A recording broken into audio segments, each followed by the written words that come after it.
Abscess, तो abscess का question आपको सर्जरी में पूछा जाता है। वहाँ पर आपको होम्योपैथिक थेराप्यूटिक्स मेंशन करना होता है। कभी कभी आपको दवाइयों के नाम के साथ क्वेश्चन पूछा जाता है, कभी कभी उसके बिना भी। तो आपको कौन सी हम दवाई देते हैं वो याद होना चाहिए। जिसमें सबसे पहला बात करें तो हेपार सल्फ है। जो पार्ट्स अफेक्टेड रहेंगी वो सोअर, सेंसिटिव और पर्पल कलर का हो जाएगा। जहाँ पर एब्सेस फॉर्म होता है उन पार्ट्स में पेशेंट को बहुत ज़्यादा सोअरनेस, इसी के साथ सेंसिटिवनेस और वहाँ पे पर्पल कलर देखने को मिल सकता है। It promotes to localize the infection, तो ये इन्फेक्शन को लोकलाइज करने का काम करता है। और जो ये दवाई है हमारी हेपार सल्फ, इसके पास टेंडेंसी होती है कि ये पेन को सप्रेस कर दे। Next, the infection is localise to form an induration with sensation as if piercing a sharp object at a particular region।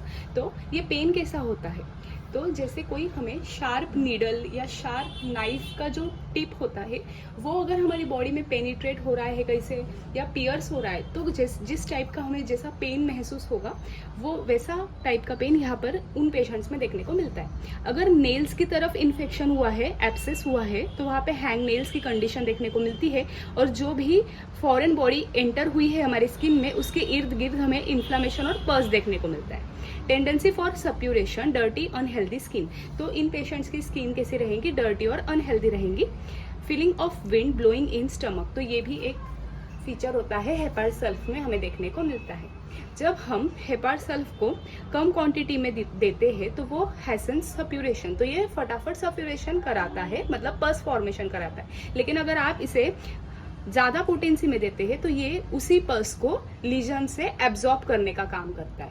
मतलब एक ही दवाई है लेकिन इसके दो काम है। अगर आप कम पोटेंसी में देते हो तो वहाँ पे वो पस फॉर्म करके फटाफट, मतलब जो पस फॉर्म होगा फिर वो फूट कर उसमें से सब वो पस निकल कर वो ठीक हो जाएगा। लेकिन अगर ज़्यादा पोटेंसी में दिया तो वही पस एब्जॉर्ब भी यही मेडिसिन कर देती है। अब हम बात करें मोडेलिटीज़ की, तो इसकी इन जनरल जो कंडीशन है वो वर्स कब होती है, कोल्ड में, या एग्रेवेशन की बात करें तो कोल्ड है, और एम्युलेशन की बात करें तो वार्म इन जनरल। तो वार्म एप्लीकेशन अगर ये करते हैं तो उन्हें ठीक लगता है। नेक्स्ट दवाई है हमारी मर्क्यूरियस सोल सोल्यूबिलस, तो मर्क सोल जिसे हम बोलते हैं, तो ये भी हम एब्सेस में फ्रिक्वेंटली देते हैं। थिक व्हाइटिश येलो पस फ्रॉम एब्सेस, तो एब्सेस में से जो भी डिस्चार्ज निकलेगा, जो भी पस निकलेगा, उसका कलर कैसा होगा, व्हाइटिश येलो, और ये थिक होगा।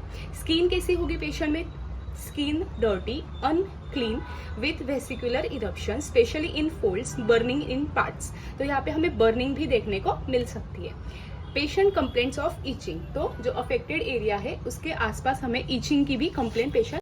Violent itching which is more at night, तो नाइट में मर्क सोल की जो कंडीशन होती है पेशेंट की वो बढ़ जाती है। सारे जो सिम्टम्स होते हैं वो वर्स होते हैं, नाइट जैसे होती है उस टाइम पे। इन्फ्लामेटरी कंडीशंस हमें देखने को मिलती है लीजन के अराउंड, जो लीजन होता है उसके अराउंड में हमें इन्फ्लामेटरी कंडीशंस देखने को मिलती है। इसी के साथ पेन की बात करें तो बर्निंग, स्टिंगिंग, टीयरिंग और कटिंग टाइप का पेन हमें वो अल्सरेटिव रीजन्स में देखने को मिलता है। जो बॉडी है पेशेंट की वो फाउल स्मेलिंग होती है। और इनकी मेमोरी की बात करें अगर, तो मर्क सोल के जो पेशेंट होते हैं उनकी मेमोरी वीक होती है। Mentally patient is slow in answering, तो आप अगर इस पेशेंट से कोई भी सवाल पूछते हो तो वो धीरे धीरे करके अपना जवाब देते हैं। तो ये था मर्क सोल। अब इसकी मोडालिटी की बात करें तो इनका एग्रेवेशन जो है वो हीट इन जनरल, तो इन जनरल ये हीट में बढ़ता है, डैम्प वेदर में बढ़ता है और रात में। तो सारी दिक्कतें जो इनकी है वो रात में बढ़ेंगी, डैम्प वेदर में बढ़ेंगी, और इसी के साथ जब हीट रहेंगी तो इन जनरल सारी कंडीशन बढ़ती है। लेकिन ये कंडीशन कम कब होती है या एम्युलरेशन किस चीज से मिलता है, तो ओपन एयर में अगर ये लोग जाते हैं या फिर रेस्ट के टाइम पे इन्हें एम्युलरेशन मिलता है। सल्फर, थर्ड रेमेडी जो हमारी है वो सल्फर है। Like the skin the abscess are very offensive with filthy odour, तो जैसे कि हम लोग जानते हैं कि सल्फर पेशेंट की जो स्किन होती है वो बहुत ज़्यादा अनहेल्दी होती है और बहुत ज़्यादा डर्टी होती है और ऑफेंसिव भी होती है। तो उसी तरह उनके जो एब्सेस फॉर्म होंगे बॉडी पर वो भी ऑफेंसिव रहेंगे। एब्सेस जो रहते हैं वो सेंसिटिव होते हैं और बहुत ज़्यादा टाइम लेते हैं हील होने के लिए, take long time to heal.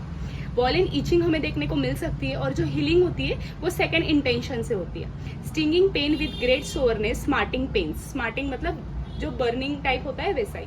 वहाँ पे सिंकिंग सेंसेशन इन स्टमक हमें देखने को मिलता है पेशेंट में 11 बजे की करीब सुबह।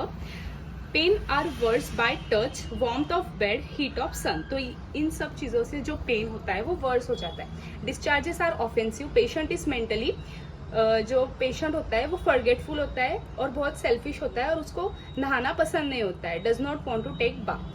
मोडालिटीज़ की बात करें तो इसका एग्रेवेशन जो है वो वार्मथ ऑफ बेड से होता है और हीट ऑफ सन से होता है। इसके एमोलरेशन की बात करें, रेस्टिंग द पार्ट्स और इसी के साथ लाइंग डाउन, तो इनकी ये सारी दिक्कतें कम हो जाती है, या एमोलरेशन उनको रेस्टिंग से मिलता है, लाइंग डाउन से मिलता है। तो हमारी फोर्थ रेमेडी जो है वो silicea. Inflammation and suppuration of the abscess, every slightest injury has got tendency to suppurate with hard and indurated nodules. तो यहाँ पे सारी जो भी एब्सिस रहेंगी वहाँ पे इन्फ्लामेशन होगा, पस फॉर्मेशन होगा, और फिर उसके बाद जो कवरिंग बनती है ना वो बहुत ज़्यादा हार्ड होती है, और इंड्यूरेटेड मतलब वही की जो कवरिंग होती है वो बहुत ज़्यादा हार्ड टाइप की हमें देखने को मिलती है। इसी के साथ सिलीशिया के पास टेंडेंसी होती है कि वो जो फॉरेन बॉडी आई है उसको एक्सपेल करने का काम करती है बॉडी में से, इसीलिए हम उसको बोलते हैं सर्जन्स नाइफ। तो कभी कभी आपको ये भी एमसीक्यू में पूछा जाता है, तो आपको याद रखना है कि सिलीशिया को ही हम सर्जन्स नाइफ बोलते हैं। Skin around the abscess is pale, waxy, delicate, wrinkle, tender to touch. तो जो अफेक्टेड एरिया है या जहाँ पर एब्सिस फॉर्म हुआ है उसके आजू बाजू अराउंड जो भी स्किन रहेंगी वो पेल रहेंगी, वैक्सी रहेंगी, डेलिकेट रहेंगी, व्रिंकल रहेंगी, और इसके साथ टेंडर टू टच होती है। इसके बाद हमें पता है जैसे silicea has ill effects of vaccination, जो कि थूजा में भी है। तो आपको ये भी याद रखना है कि वैक्सीनेशन लेने के बाद में जो सिलीशिया पेशेंट होते हैं उनको दिक्कत होती है। मेंटली अगर बात करें तो पेशेंट एंशियस होता है, फियरफुल होता है, और इसी के साथ वो उसको पिन मेनिया होता है, मतलब वो पिन से डरता है। जो नीडल होती है, वैसे जो पिन्स होती है छोटी छोटी, उनसे वो लोग डरते हैं, लेकिन वही चीज़ वो सर्चेस फॉर पिन्स, तो हमेशा वही पिन्स को ही ढूंढते रहते हैं, उसको पिन मेनिया बोलते हैं। तो ये भी आपको कभी कभी पूछ सकते हैं कि पिन मेनिया कौन सी रेमेडी में दिया गया है, तो वो सिलीशिया है। मोडालिटीज़ की बात करें तो इसका एग्रावेशन कोल्ड और अनकवरिंग द पार्ट्स से है, जबकि एमोलरेशन की बात करें तो वार्मथ और व्रैपिंग द पार्ट्स। तो ये था हमारा होम्योपैथिक थेराप्यूटिक्स ऑफ एब्सिस, जिसमें हमने 4 दवाइयाँ पढ़ी, हेपारसल्फ, मल्कसोल, सल्फर और 4th है सिलीशिया। Thank you.